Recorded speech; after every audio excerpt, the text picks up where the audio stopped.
Do you ever feel like a broken record in the classroom? Stop it. No hitting. Use your words. Teaching preschool is a lot like putting out 100 fires every minute, with each one having the potential to become a 4-alarm fire at any minute. You see, everybody tells early childhood teachers to redirect behavior, but what does that really mean or look like in the classroom? This is the third episode in our Behavior Bites series, where we bite into behaviors that challenge us one episode at a time. Today, we're joined again by Dr. Carolyn Bobb-Green, the founder of Training You to Succeed. We're going to be exploring what redirection means, why it's important, and how to do it successfully. If you haven't watched the first 2 episodes in this series, you can go back and catch up at any time. And if you're not already subscribed to Elevating Early Childhood, do it now so you'll never miss another episode. Ready? Let's dive in.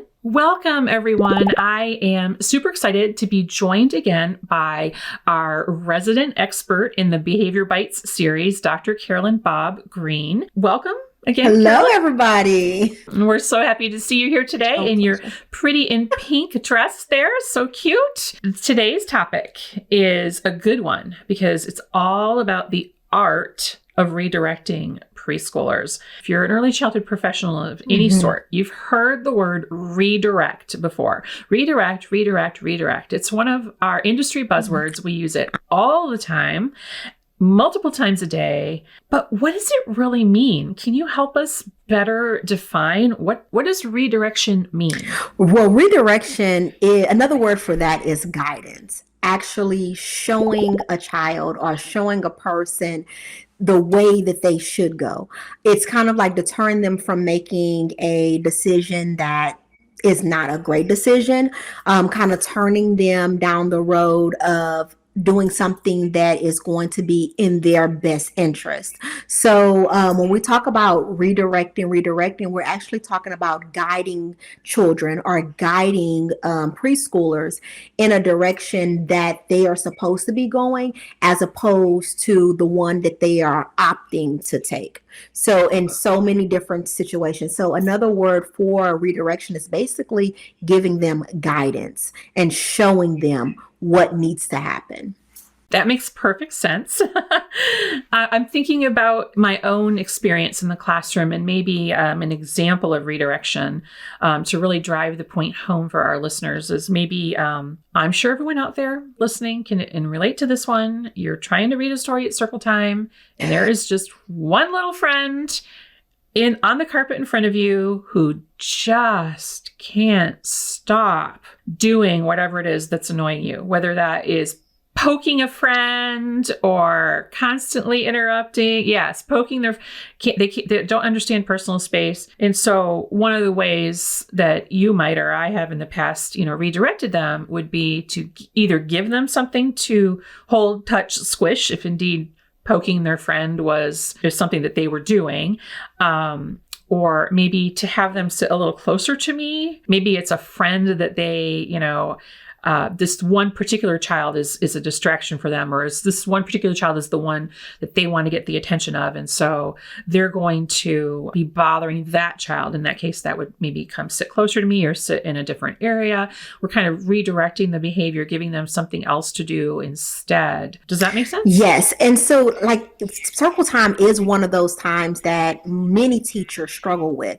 One, because they don't grab the attention or sometimes captivate the attention of all the kids that are sitting in circle time or involve them.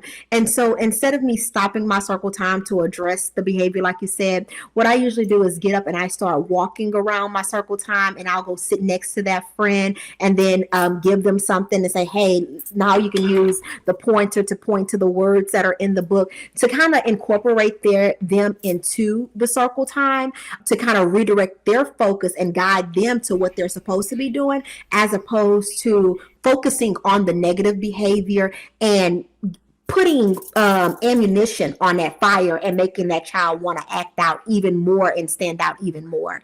So I just kind of subtly incorporate them into my circle time to make them be a part of it so that I can redirect or guide that behavior towards what I would like to see as opposed to what the child is actually doing. I often find at times like that during whole group activities like that, like circle time, that I all of a sudden find myself in miraculous need of an assistant of some sort. somebody who needs to help me do something. And I often have to make up whatever it is. Gosh, I'm reading this story, but I really need someone to help me turn the pages. Yeah, exactly. There's all kinds of things you can kind of come up with on the fly. I need somebody to, I really need someone to help me do this. They need to hold the magic wand and make the noise when I turn the page. Yes. Some such thing that you just pull out of thin air, but you need that all of a sudden. You need that. Or I need someone to come be friends with, the classroom puppets feeling lonely, just whatever, right? Somebody just sit over here. It just, because when they feel like they're helping you, it becomes like, oh, this is a cherished thing. This is a good thing. And, and they seem to really respond well to that.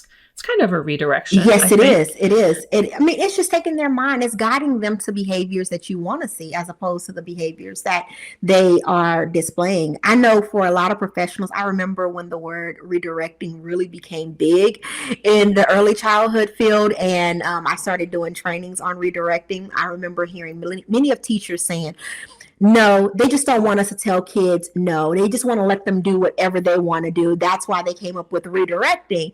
And I spent a lot of time explaining to teachers the power of redirecting as opposed to telling them what to do and forcing them to do things that they didn't want to do.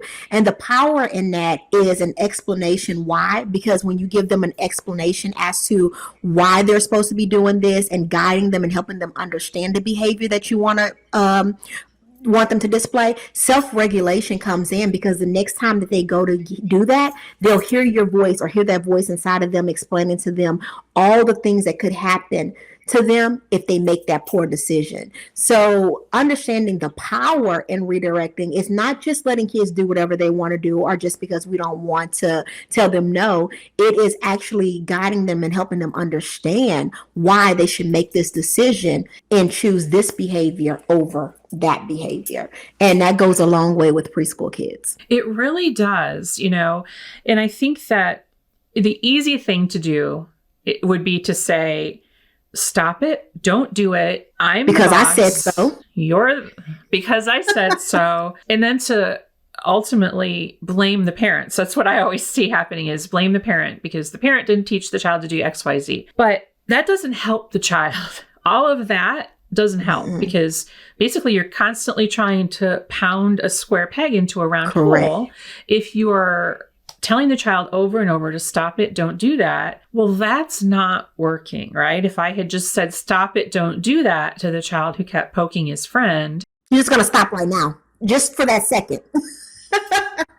Right. Just for when I'm looking. That's what I always say is that, the minute my eyes even shift a little bit in another direction, they're going to do it again. It's more about the art of not being caught. Then that's what it becomes. Do I really want to teach them to be better at misbehaving? You know what I mean? I don't want to do that. I want to set them up for success. And so it's very easy to just say, no, stop it. They should know better. The parents should do a better job. And they don't know better because they've only been on this planet for a little while. And the parents don't either. We are the experts in this field. And we need to really claim that position. And if you're working with young children, preschool, pre-K, toddlers, you came into this industry to transform lives and to inspire and encourage children. Parents do other things. They're not experts of children. And so we have to own and take power in our position to teach children those type of things. We can't leave that to the parents. They don't know. They just are going to go based on how they were raised, how they were taught. And it doesn't necessarily mean that it's the right thing. So we can't put that responsibility on parents. We have to take a little bit of that ownership and say, hey, I am going to train this child the best way I can while they're in my classroom. Now, if the parent chooses not to implement it at home and the child chooses not, different things happen at home compared to school, but at least you gave them the proper tools and understanding on positive behavior so that they can continue to behave that way at school, regardless to what's going on at home. Children have two different mindsets. They have at home mindset and at school mindset. And however you train them to be at school, they will transform and go in that direction and behave that way at school. I think it's super important that we not only understand what redirection really means, which we talked about was guidance, and why we should do it is to help the child be more successful, right, in school and in life in general. These skills that we're teaching at the early childhood level, I always say this, and I know you'll agree, these are skills kids are going to use the rest of their lives. Our job is the most important one, I believe, out there. And it's sad because we get paid the least, but that's a different story for another podcast. But that's a hot topic. So how do we do this? Can we just go into some, maybe some scenarios or something, how you would redirect in certain situations? I think it's something that our viewers and listeners could really benefit from, I think. So one of the main things is looking at different things. We talked about circle time. One of the biggest problem areas is also center time. So whenever a child goes into the center and maybe they are throwing blocks. Let's just take the block center for an example. They're throwing blocks and you've already given them reminders and said, hey, make sure that we're building with these blocks, and they continue on with the behavior. A lot of times what we want to do is remove the kid from the center, tell them that they can't go and play in that center, as opposed to us going into the center and saying, hey, let's sit down and let me show you how to build these blocks. If you want to build this way, if you want to make this, here are your options of what you're going to do. If you're tired of playing with blocks and you would like to go to another center, let's go ahead and let's travel to another center after cleaning up your mess. But we're so quick to tell that child, go to another center, get out of that center. But we're not directing them or redirecting them to display the behavior that we would like to see. So as a preschool teacher, what I would do, instead of taking the child out of the center, I will go into the center with the child and kind of interact with them for a little period of time, and then watch and say, hey, I'm watching to see if you're going to build some of those things that we talked about. And if you choose not to do those things, let's go and visit another center where you can interact, appropriately with the equipment that we have in the classroom. So center time is a very important time of the day to make sure that we are developing skills, social interaction, emotional behaviors, all of that while they're in that center. And by removing the center and removing the child from the center is not the way to teach them how to play in the center. We have to use that as a redirection moment for the kids. So that's just one scenario that redirection comes into play. So one thing that comes to mind is that quite often as teachers, I think, our job is enormous, of course. We're teaching children and we're teaching them hashtag all the things, and we're educating parents. But sometimes I think we also have to be detectives. And one of the things that you brought up for me when you were talking about throwing the blocks in the block center, that's something I think every teacher out there can relate to. That's happened to all of us. Doesn't matter what age group you work with. It's happened to everybody. And it's frustrating because blocks can be dangerous. If they're not foam, if they're wood, this can be a serious issue. And you don't want injured children because then you have to deal with angry parents. Which is another topic. Which is another topic. So you don't want that to snowball out of control. So you have to be a real detective sometimes and find out why the child is doing that. It could just be that didn't know how to play, or they didn't want to, for whatever reason. And sometimes it could even be that they don't have the language to engage with the other kids in the center. Like, I want to build blocks with you. Can you play with me? And they don't have those words yet. And so throwing blocks, that's their action that they're using to convey this, which of course the other people and the teacher don't get, right? That message was not received by us. We just see the behavior. Feel the blocks hitting us and we see the behavior. So I think sometimes being a detective in situations like this can be really helpful, because if indeed it's language, then, well, now we know where to go from here, right? Okay, you want to turn, you want to play with so-and-so, you think that this is be a good thing. Well, let's figure out how to do that. Let me help you get those words out that you need, And I mean, there's so many different things that could be at play. In that situation, yes. Instead of just shutting it down, because that's the easy thing to do. And what I like to say to teachers is that none of us got into this job because it was easy. Okay. No. None of us, not one single one of us came into this thinking that it would be easy. And so taking the easy way out is not what early childhood professionals do. That's not that's not a trait that we want to exemplify in the profession. So this is all about elevating early childhood on this podcast. So yeah, that's what we need to do, is really to get the bottom of it and find out what's going on and working with the child instead of shutting it down. I like that. How else can we think about this in the classroom? What are some, I think recess often, it was difficult for me because they would just want to play monsters. Superheroes. Watch me, I can jump out of this tree. No. Yeah. How can we redirect behavior there? Because I see sometimes behavior there can get like really out of control because everyone's being a monster and chasing this one kid, and this poor kid ends up getting hurt or terrified, and again, then you have angry parents. So how do we redirect in situations like that? Any ideas? And most times, most accident reports do come from the playground and outside play. And this is because teachers, their supervision is like, there's less supervision, which is crazy because they're outside, but this is their time to sit on the bench and relax and let the kids go. And there goes that key word that I told you before, go play.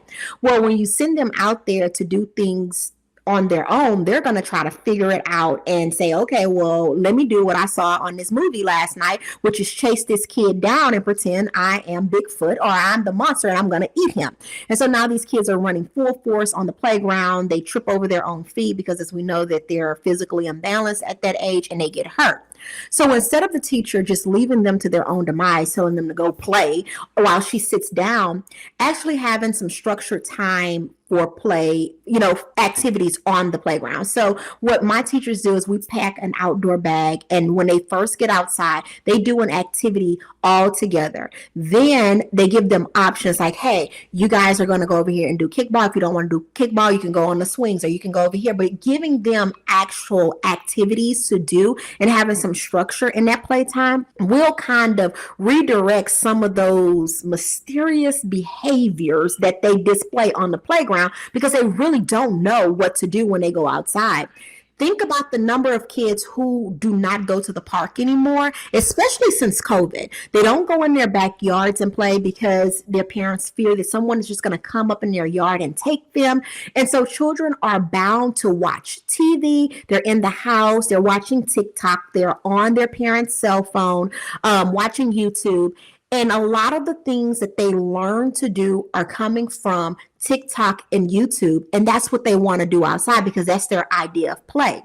So they're not wandering around in nature and figuring things out. So we have to redirect those behaviors and actually demonstrate what play actually looks like outside, or they will revert back to what they know as play and what they've seen on YouTube, TikTok, Instagram, or whatever they have in their memory base as to what it looks like to play outside.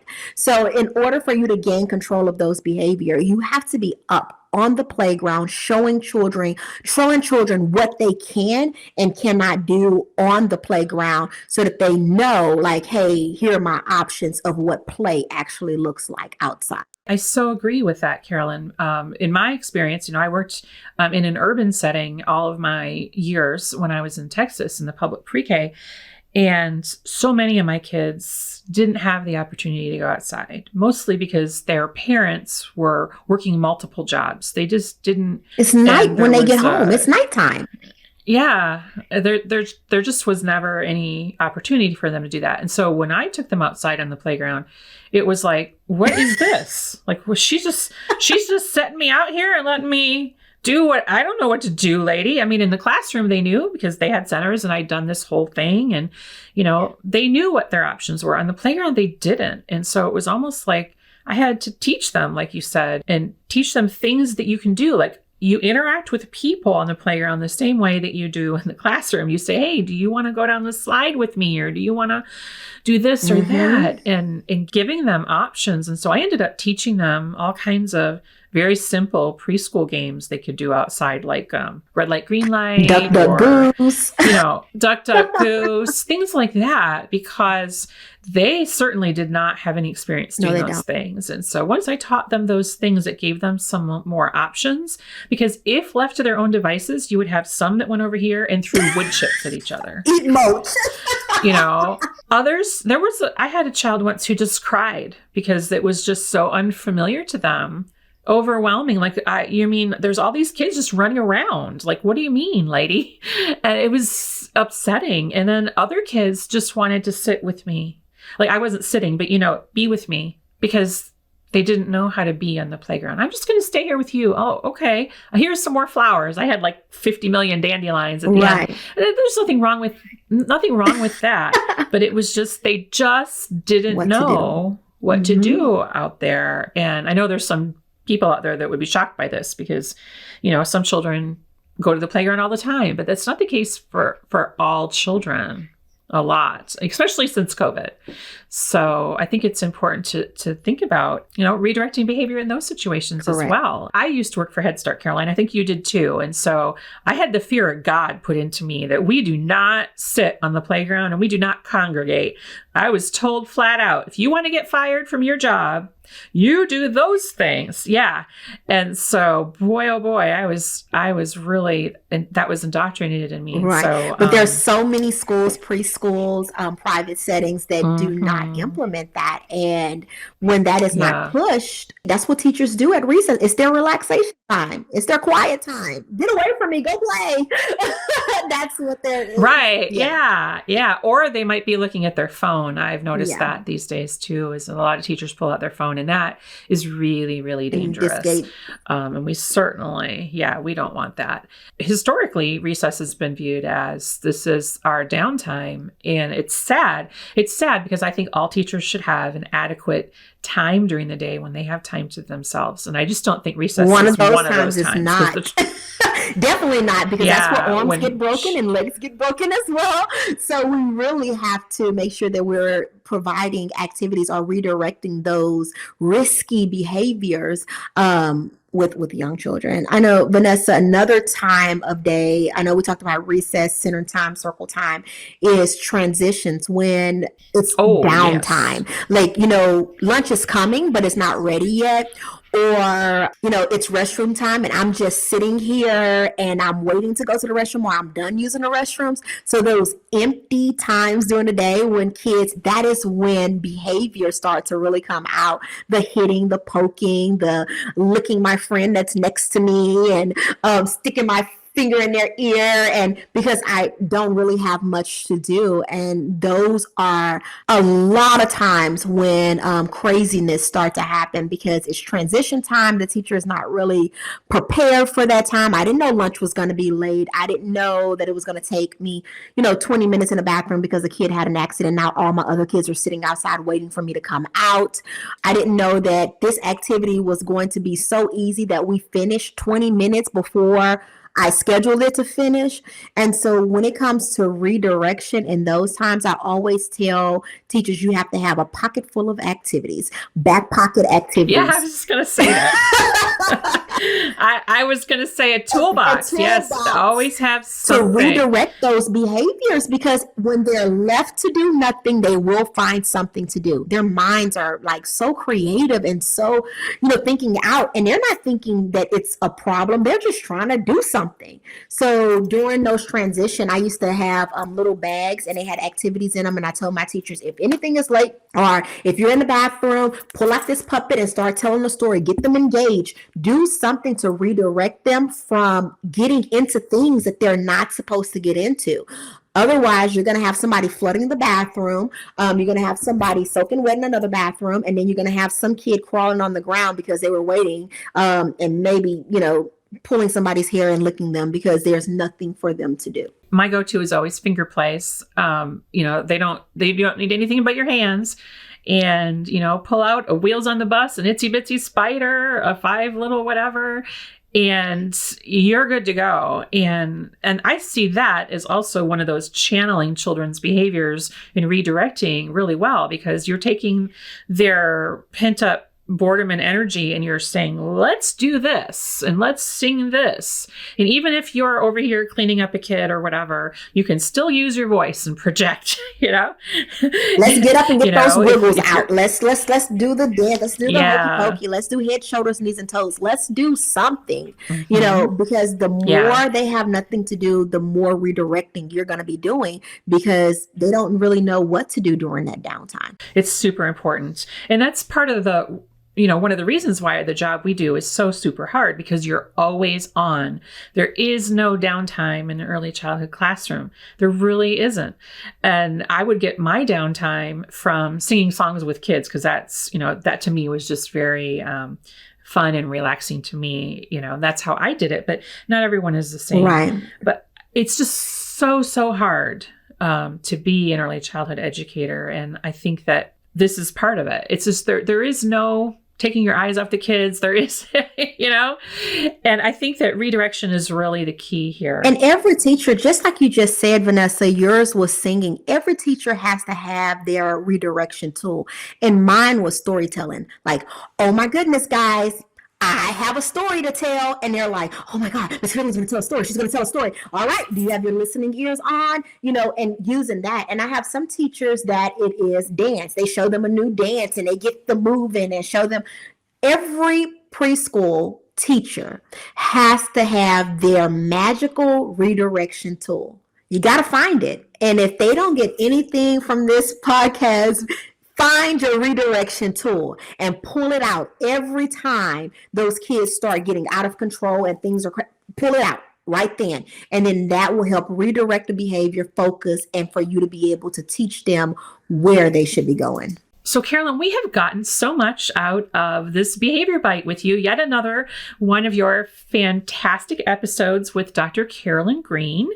I'd like to thank you for taking the time, and please let our audience know if they like Dr. Carolyn Bobb-Green and all she has to say, where can they connect with you? I am on Instagram at Training the letter U to Succeed. We're on Facebook as well as YouTube. Weekly on Tuesdays, we have a free training called Hot Topics, where we're talking everything early childhood, and you can tune into that on our Training to Succeed Facebook page.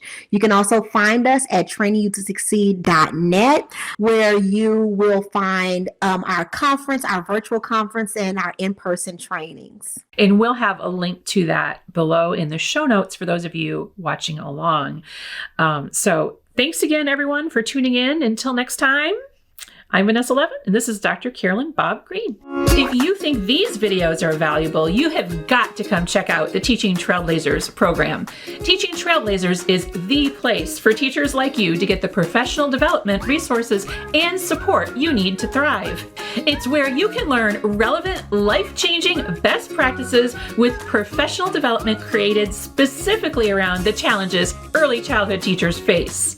It's where you can get access to a complete research-based pre-K curriculum that you can use either to supplement your existing curriculum or use on its own to get 100% of your students kindergarten ready by the end of the year. And it's where you can hang out and connect over all things early childhood with other teachers just like you and me. It's my favorite place on earth, and it will change your teacher life, I guarantee it. Come join us at teachingtrailblazers.com to get more information and apply today. That's teachingtrailblazers.com. I can't wait to see you there.